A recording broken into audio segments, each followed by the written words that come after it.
dadka qaylinaya oo leh hanala soo gaaro cid baa la caburinaya cid baa la waxyeelaynaya waxaanu idin cadaynaynaa inayna waxba ka jirin. Barasaabka gobolka Togdheer Maxamed Cabdilaahi Ibraahim Nafaqo oo maanta bulshooyinka gobolka Togdheer kala qayb galay tukashada salaada Ciidul Adha ayaa ka hadlay khilaafaad muddooyinkii u dambeeyay laga soo sheegayay inuu ka taagan yihiin qaar ka mid ah deegaanada hoos yimaada gobolka Togdheer oo la sheegay in laga sameeyay deegaamaysi cusub. Barasaabka gobolka Togdheer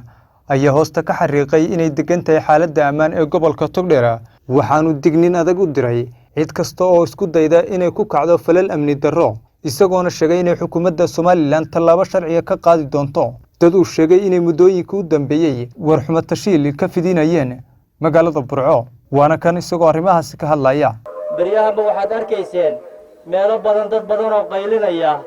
oo leh hanala soo gaaro dawladda dhexe hana soo gaadho nabadgelyo darraa jirta dhul baa nala ka qaadaya waxaan filayaa dadkaasi inay waxaan jirin u yeeranayaan inay ka waantoobaan annaga dawlad ka ah Burco iyo gobolka Togdheer wixii naga tabdheeraada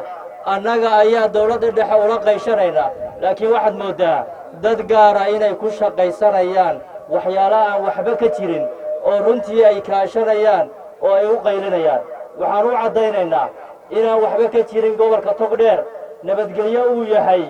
ciddii maxay heeteenay arrinka ku kacda falka maxay heeteen arrimahaasna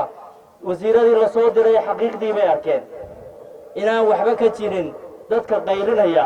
oo leh hanala soo gaaro cid baa la caburinaya cid baa la waxyeelaynaya waxaanu idin cadaynaynaa inayna waxba ka jirin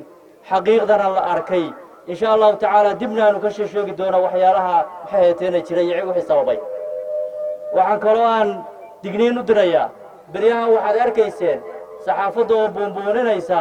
masaajid la xidhay oo qolo takfiir la yidhaahdo laga xidhay masaajidkaasi wuu xirnaanaya ama buunbuuniya ama ha buunbuuninina ciddii dib u buunbuunisana tallaabaa laga qaadaya masaajidka dawladda xidhay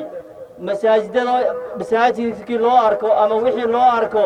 inuu bulshada kala qaybinayo inuu bulshada ku soo kordhinayo fasaad waa la xidhaya saasuuna u xirnaanaya kuwa iyo kuwa dambe ee maxay heeteenay loo hanqaltaagayaba waa xidhnaan doonaan. Cabdiraxmaan Tirike telefishinka Horyaala Burco.